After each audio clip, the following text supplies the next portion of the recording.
You see, public, you've got a lot to learn about living in modern-day Britain under Labour. But you still don't listen to us. But instead you keep on moaning and whining. Well, if you don't know what to do, of course you're going to be frustrated. So you should learn from the masters, I've got to tell ya. Oh, God. 3 hours of this and counting. Oh, yeah, mate, because don't you realise that Britain today has no effective industry to keep us self-sufficient? But you're acting as if we still want to live back in the bad old days, mate. Because at least you could say one good thing about Mrs. Thatcher. At least when it comes to the industrial sector, she did indeed make sure that the public was suitably disenfranchised. Oh, well, but everything else is rubbish, and I won't retreat from that high moral principle. Vote Labour. Look, are you going to be finishing up soon? I'll be done when I'm ready. I'll be done.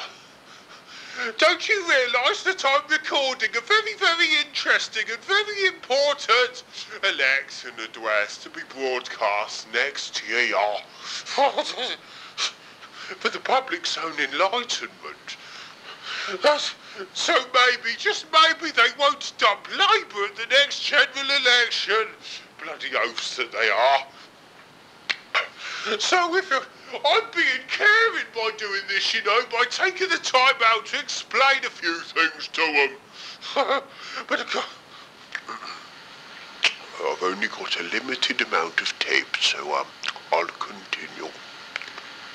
Oh yes, mate, because it's very, very important. Under the changed circumstances I outlined earlier, when we in Labour tell you how to stimulate the economy in future, you bloody well follow your orders. So, instead of just doing what you want and continuing to do nothing but moan, when you find the economy stagnates further. Oh, dear. Yeah, mate, because when the likes of Gordon Brown order you people to go to as many different department stores as possible and flush all your money through their tills to jumpstart the economy, well, it's about time we had a bit of response from you. Don't just leave it to the spend. I mean, all those shopaholics, I mean, well, I mean, they're the new industry for Britain today, mate. You shouldn't whinge and whine.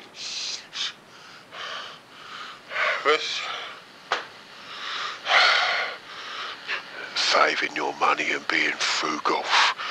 That went out with the ark. That went out when Gordon Brown stopped talking about prudence. Oh, yes, mate.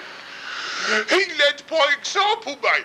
Don't you know that he sold off at least 2/3 of the nation's gold reserves against all advice, mate?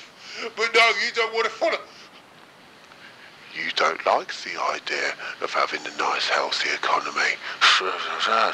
You don't like the Atkins diet style way of keeping the economy healthy by doing what you want instead of doing what you don't want. You've wanted to do what you want all the time Labour's been in power and we haven't let you. And now you don't... Oh, cut to the bloody end credit music. I can't be bothered to deal with creditors like you any longer.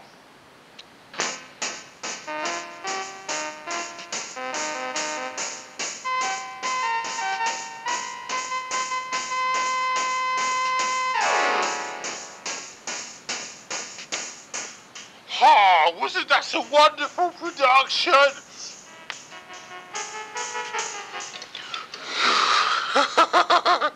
Oh, a real policy victory that time. All right, you can switch the music off now.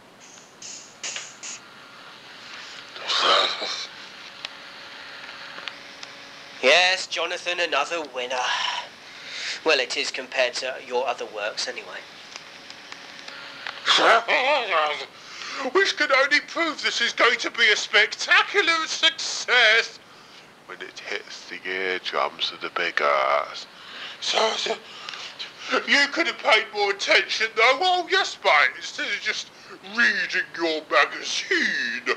So, let's see what you got here. Let's see what you got. The bloody movie magazine. Movies? Underline! This bloody rubbish. I know we promote movies and other frivolous things to the masses to keep them occupied. We don't want them thinking about politics as much as possible now, do we?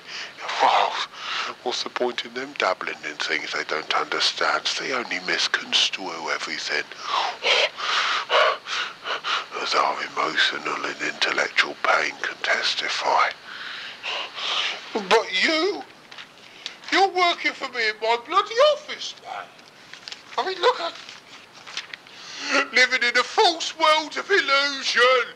You wouldn't catch that sort of behaviour from people who love... Well, anyway, never mind about all that. Let's go. No, I'm reading about a good movie here. The new one with Brad Pitt in it. The Curious Case of Benjamin Button. Looks as if it's quite good. It's about an old man who grows young. So by the time he finally gets to the young parts physically, he's an old man mentally. And that's just like people in labour, because they get more and more immature as time goes past. You see, that's what happens when you don't listen to the things I say. You develop your own ideas, and you go right off the track. Me? Immature? How dare you!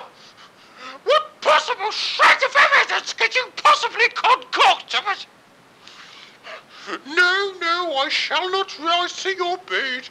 Just because you're a little oaf who's not worth talking to. You're a little oaf. See, I out-argued you there, didn't I? Well, what else can I do living under labour? We've had this conversation before. Well, we can bloody have it again now that there's an even greater pile of left-wing shit showering down on the nation. Yes? Like what? Oh, come on, don't be so bloody dim.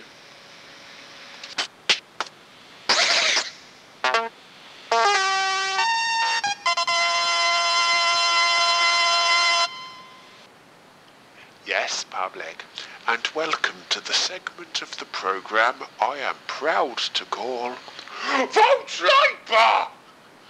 And rescue the nation from insecurity! God's sake. Well, all right, carry on, now that we're entering into the next phase of the programme in the right spirit. From a left, who keep on telling us that prison doesn't work. You see, even I've cottoned on. Well, it's not surprising, considering how much the PC Brigade have been watering down the system over the years. It still has to be said that... Oi, hang on. You wouldn't like to be in prison now, would ya? No. Well, I mean, there you are, then. Prison is still a nasty and frightful place, mate. We just want to make it a little bit more humane for those murderers and rapists, mate. Jesus Christ, I'm a respectable citizen. Of course I wouldn't want to be in prison. It would be a serious impediment, at least to my life. I think you make my point for me. Muggers and rapists and other people are humans too. And they don't deserve to lose much in the way of human rights just because they committed a so-called crime, mate. It's called humanity. Vote Labour.